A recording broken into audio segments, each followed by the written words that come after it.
What's up, builders? This is Raise the Bar Radio, where we talk about building wealth, raising capital, and all in all, raising the bar in your business and your life. This is the No BS podcast for capital raisers, investors, and entrepreneurs who are serious about scaling their business and living life on their own terms. I'm Seth Bradley, securities attorney, real estate investor, and entrepreneur, bringing you world-class strategies from the best in the game. If you're ready to raise more capital, close bigger deals, build a better you, and create true financial freedom, you're in the right place. Let's go. Trump just broke the global economy, and it might be the best thing to happen to America in decades. The stock market is crashing. China, Mexico, Canada, they're retaliating. The mainstream media is melting down. But the truth, if you understand what's really going on, this might be the single greatest opportunity of the decade to build wealth. So let's break it down. No fluff, just facts. What's up, big brains? Welcome back to Raise the Bar, where I simplify complex money, legal, and political moves so you can make power plays in real time. I'm Seth Bradley, securities attorney, founder, and investor, and I quit a multiple six-figure big law job to pursue entrepreneurship and a life without limits. Today, I'm giving you the truth about tariffs, Trump's Liberation Day, and how to turn this global shakeup into your personal leverage point. All right, let's get it. Let's start out with the basics. So what exactly is a tariff? At its core, a tariff is a tax on imports. That's right, it is a tax. When a foreign company sells goods into the US, the government slaps on a tax, usually a percentage of the total value. So if a car from Germany costs $50K and there's a 10% tariff, then that car now costs $55,000 to bring into the US. So who pays the tariff? Well, it's US importers, not the foreign shippers. And yes, it trickles down to you, the consumer, right here in the US. But tariffs aren't just taxes, they're economic weapons. And right now, Trump's using them with either surgical precision or as a nuclear bomb, depending on how you look at it. All right, to know where you're gonna go, you have to know where you come from. Tariffs go way back in American history. It's not anything new. And in fact, before the IRS, tariffs were how we paid for the entire federal government, rather than through, let's say, income taxes, property, capital gains taxes, and all these other taxes that we all just know and love today. Tariffs haven't always resulted in good or bad for the US. It's a mixed bag. Alexander Hamilton pushed for tariffs to protect US industry success. Yes. Abraham Lincoln used them to industrialize the North during the Civil War. Success. Yes. But in the 1930s, the Smoot-Hawley Tariff Act backfired hard, triggering a trade war that deepened the Great Depression. So, not always successful. Tariffs can protect jobs and industries, but if they're too extreme or poorly timed, they can tank the economy. So the key, it's strategy. And whether or not you believe in Trump, he's playing chess here, not checkers. Something you never used to associate with Trump is humble, but he has come a long way and is humble enough to at least have some of the greatest economic minds in his corner. So they have a business-minded mentality, and that's exactly what this is. We need to stop treating the government like it's a Goodwill. It's not here to give you shit for free, and it's certainly not here to take what's yours. It's here to work for you, for what the people want, and decide through a democratic process what to do. Once upon a time, we literally became a country because we wanted independence, self-sufficiency, and freedom. We chose to break free from overtaxation, oppression, control, regulation, and government oversight. What's happening in 2025? In case you missed it, let's get caught up right now.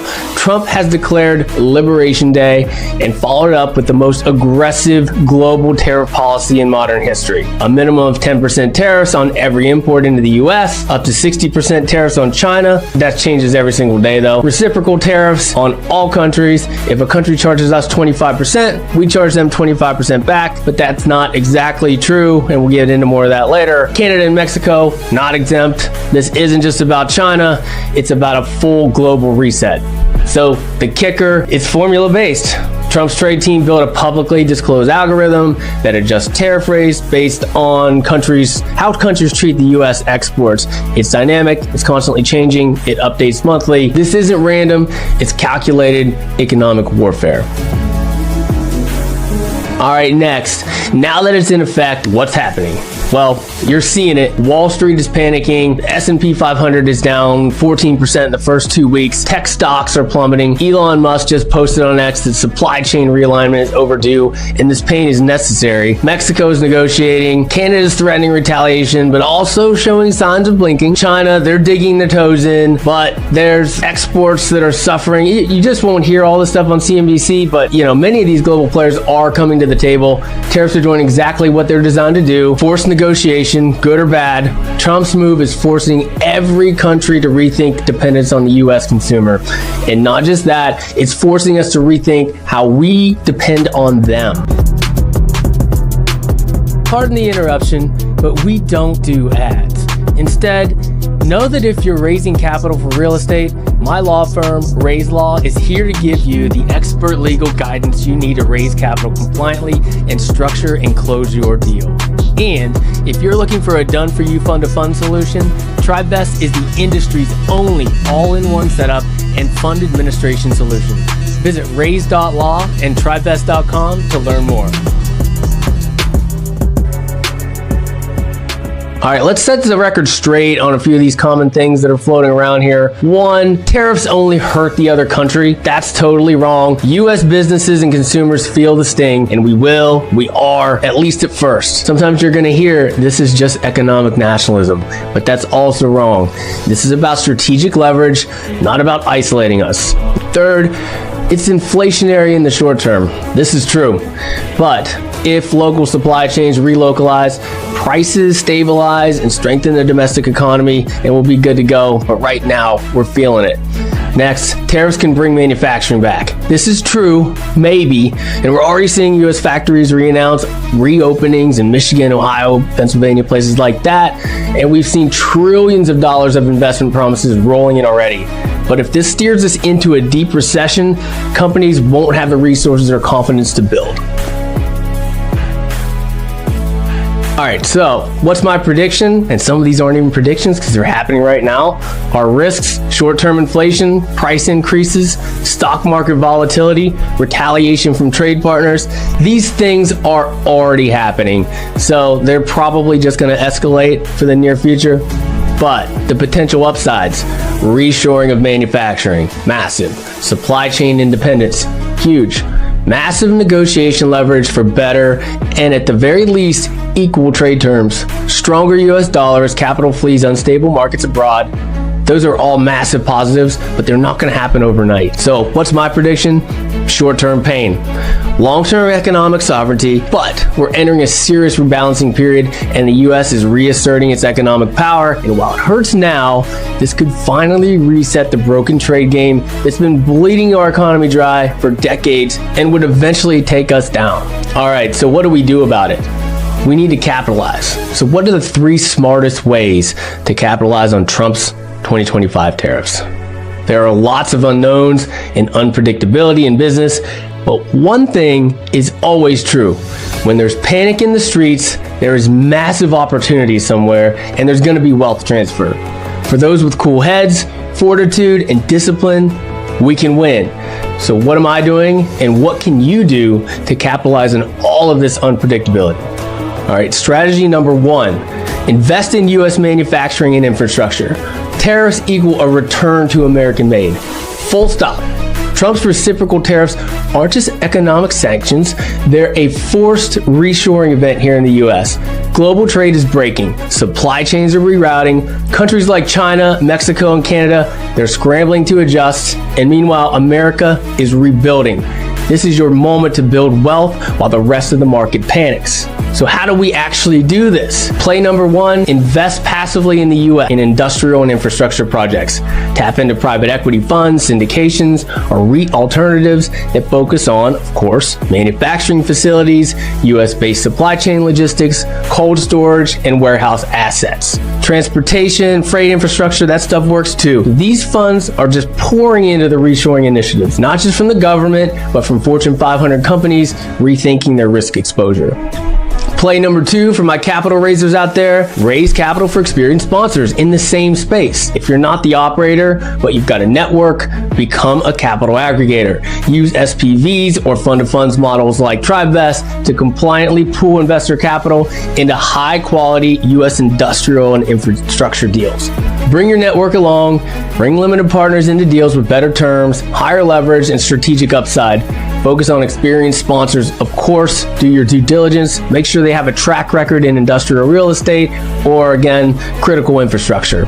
All right, play number 3. If you have the resources, buy directly.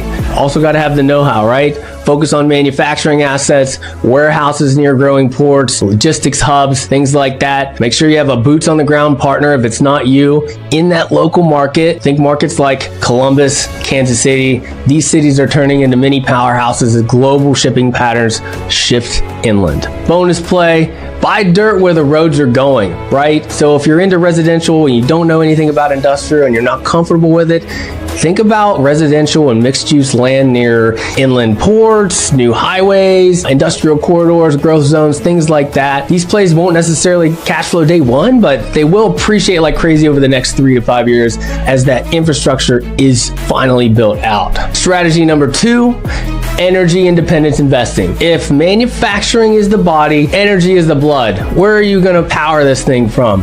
Trump's tariffs are slamming foreign oil and renewables equipment, and that gives domestic U.S. producers, especially in oil and gas and renewables, such as batteries, an unmatched advantage. And with the world watching this tariff war unfold, there's one thing everyone agrees on: energy is national security right now. So what do? Play number 1, invest passively, of course, in U.S. energy assets, oil and gas royalties, own a slice of production without the drilling risk. You have to dig deep into those documents and see what you're getting yourself into. There's a lot of different oil and gas funds that are structured in different ways and have different tax incentives versus cash flow, so make sure you dig deep into that. Also, look at battery manufacturers like Stack Rack Battery, especially US-based ones, solar developers, those leveraging domestic supply chains. Look for funds and startups focused on energy independence, not just ESG headlines. Real world example, I had mentioned Stack Rack Battery. I co-founded Stack Rack, a US-based modular battery company, and we're not just producing batteries, we're part of the national grid modernized push. Our battery systems are designed, they're assembled, and they're shipped right here in the US. We're UL certified, scalable, and recession resistant. And tariffs just gave us a built-in moat. This is exactly what happens when policy meets opportunity. You just have to open your eyes and find those right opportunities. And a bonus here: tax credit tailwinds. The US is still offering massive tax credits under the Inflation Reduction Act, for now at least. Pair that with import-based price increases, and you've got a once-in-a-decade profit window. And building on that, what's your capital aggregator play? If you don't want to operate, partner with fund managers or sponsors deploying capital into these sectors. Be the legal, the capital raising, or the strategic partner in high demand, government-backed, tariff-fueled energy projects. My law firm, Raise Law, can help you build any capital raising structure you can imagine, so feel free to reach out. All right, strategy number 3, back or build AI-driven alternatives to offshore labor. Tariffs don't just hit goods, they hit services too. Let me explain. Think about it. If China, Mexico, or Canada are now more expensive to work with because of reciprocal tariffs, that raises the cost of offshore labor. So enter what's happening right now: AI, automation, US-based software. This is your moment to kill the middleman, reduce labor costs, and automate what is already going to be offshored. This is your moment to kill the middleman, reduce labor costs, and automate what was once offshored in different countries. So here we go. Play number 1, build or invest in AI tools that replace outsourced labor. Think about jobs like customer service, document review and data entry, logistics coordination, manufacturing floor labor, things like that.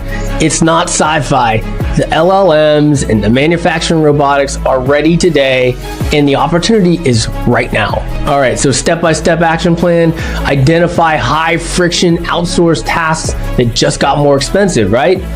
Next, what's the capital aggregator play?